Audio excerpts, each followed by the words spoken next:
Stage 8 was billed pre-event as one of the hardest of Dakar 2019, and so it turned out.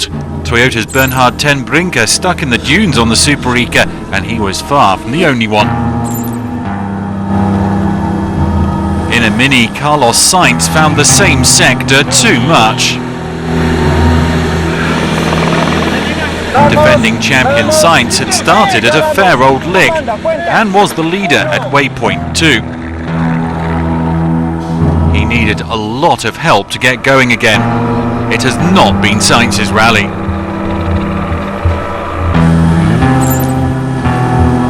The dunes are spectacular, but treacherous. Cyril Desprez, another Mini, to fall foul of them.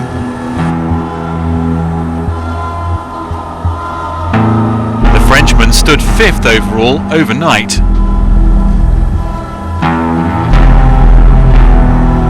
The losses here mounted up for Desprez.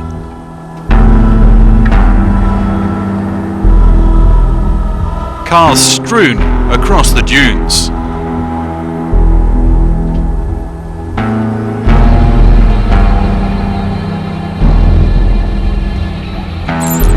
There have also been many mishaps along the way for Dakar legend Stefan Peter Hansel. This might just be the straw that broke the camel's back in terms of 2019's title hopes. Another 24 minutes lost to Nasser Al Attiyah.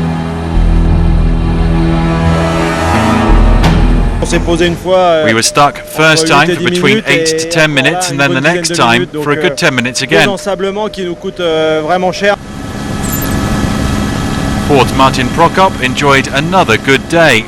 The Czech on course for a top 6 finish. He's still up there bidding to improve on a 7th place finish overall from 2018. Overall leader after stage 2, Janil de Villiers lost more than 4.5 hours the following day. The South African has kept plugging away and put in his best stage performance on the most testing of stages. Nani Roma's consistency has been the key. He's been in the top 5 of every stage apart from the short opener, 3 times coming home in second. Here he was able to limit his losses to 8 minutes 30 to Al Attiyah, Roma up to second. Jakub Brzezinski hasn't allowed his gearbox woes of a couple of days ago to get him down. The Pole with a strong drive in the dunes, staying out of trouble and racing cleanly. Al Attiyah powered away, and the Qatari's been the overall leader after every stage bar stage 2. The Toyota driver has had only minor difficulties so far, nothing of the damage inflicted on some of his major rivals. The finish in Lima on Thursday draws ever closer, and with it the prospect of a historic first ever Toyota title. We are winning the stage by 20 minutes and 8 minutes from Nani. Yeah, I am quite happy. We have one flat tire, slow tire from, I think from the sand dune, you know. It was a big impact, and but okay, I'm quite happy, you know. 11th the previous day, Sebastian Loeb has been the fastest driver all the time at the Dakar when running trouble-free. In his Peugeot and chasing a 4-stage win at this year's edition, Loeb was much quicker than Al Attiyah, coming home 7 minutes 27 clear. Loeb now just one off his PB of 5-stage wins set 2 years ago when he finished second overall. Al Attiyah leads by over 45 minutes from Roma. Loeb a mere 16 seconds behind the Spaniard now in 3rd place, Peter Hansel, down to 4th. Onto the side-by-sides, and disaster struck for Gerard Fares late in yesterday's stage. The Spaniard losing almost 2 hours as he saw his hopes of overall victory fade. Defending champion Ronaldo Varela recovered the overall lead yesterday with an impressive 2nd place, but the Brazilian ran into trouble today, stopping for over an hour. His hopes of a 2nd consecutive title also taking a major hit. Well, here's the man who's set to benefit from Fares and Varela's woes, Chaleco Lopez. The Chilean is set to win his 3rd consecutive stage since the rest day. He's also on course for his first Dakar victory.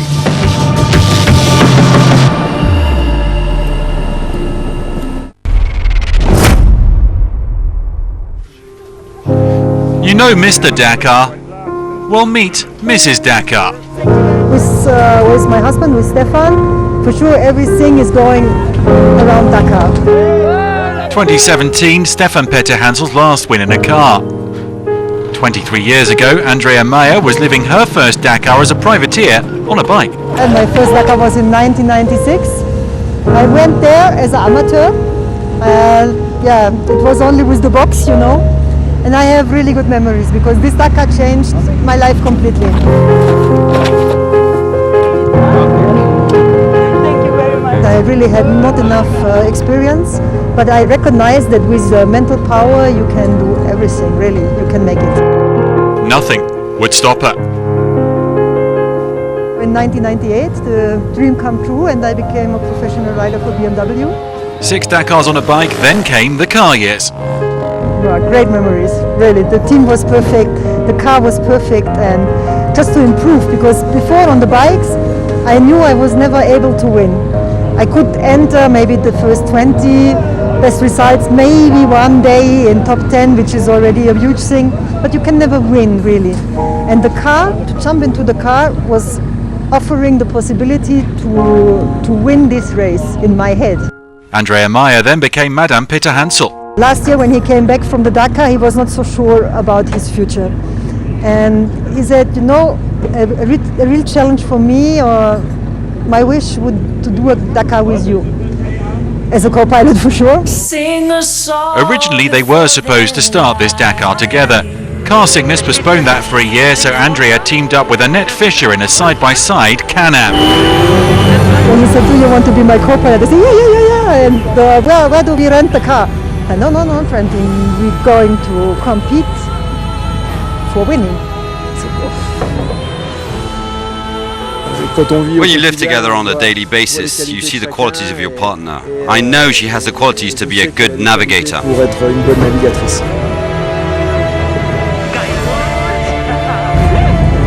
I come from another side. I came from the adventure. I was traveling a lot. I liked the desert and also the speed. And for sure, I became a competitor. But Stefan is born as a competitor. As a child, he wanted to be a world champion. So his only motivation in a race, or his only objective in the race, is to win. A year to learn, a year to conquer. The Peter Hansel story to be continued in 2020.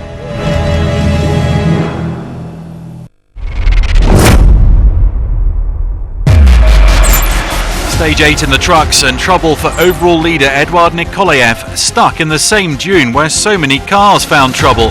He was joined in his misery by Maurik van den Heuvel. Assisted by co-driver Evgeny Yakovlev and mechanic Vladimir Rybakov, the double defending champion Nikolaev did his best to extricate his Kamaz from the sand. Was this the Dakar slipping away like grains of fine sand in an egg timer? Van den Heuvel, fastest through the first waypoint, was in an even worse position. The Iveco Power Star stuck. After a long delay, Nikolaev moved off again. He lost 36 minutes and 30 to Gerard de Roy. Siahai Vyazovic was looking for a 5th top 5 stage finish in a row. The Belarusian has improved as this Dakar has gone on. In his Maz, last year's runner-up emerging as a credible candidate for the stage honours. Indeed, he was the quickest of the 5 trucks that made the early start this morning. Vyazovic was denied a stage win on Sunday when he missed a waypoint and was penalised. Federico Viagra had not managed better than 3rd in any stage this year. The Argentinian looks set to improve on that before falling behind De Roy and Vyazovic late on.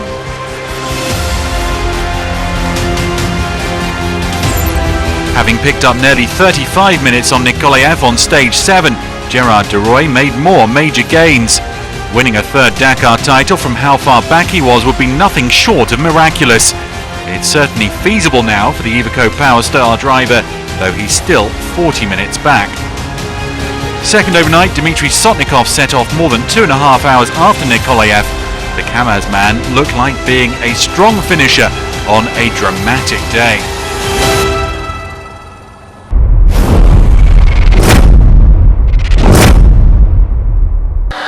Hope you don't mind me taking a nap.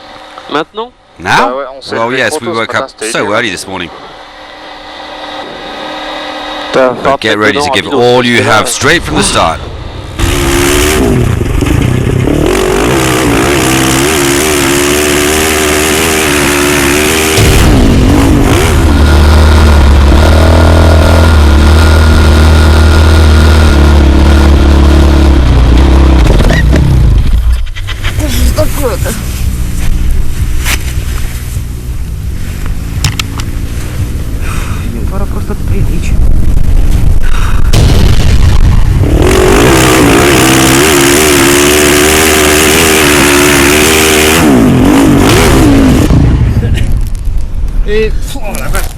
Put your mask on.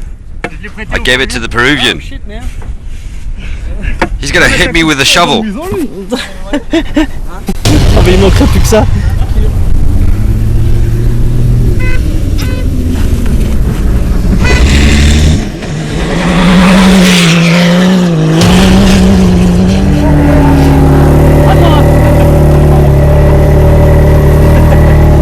They're great. So nice, these Peruvians.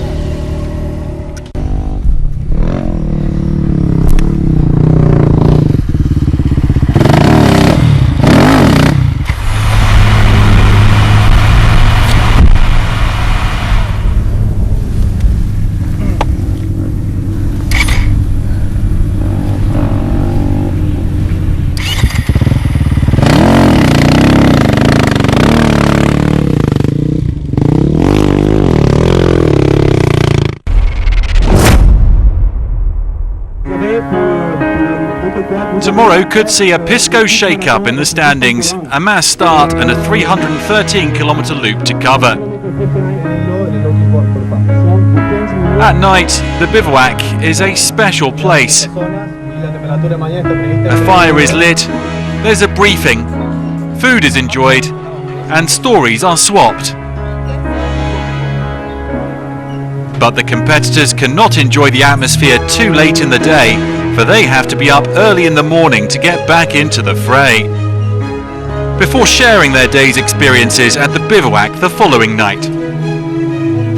And we'll be back with more tales to be told around a campfire tomorrow.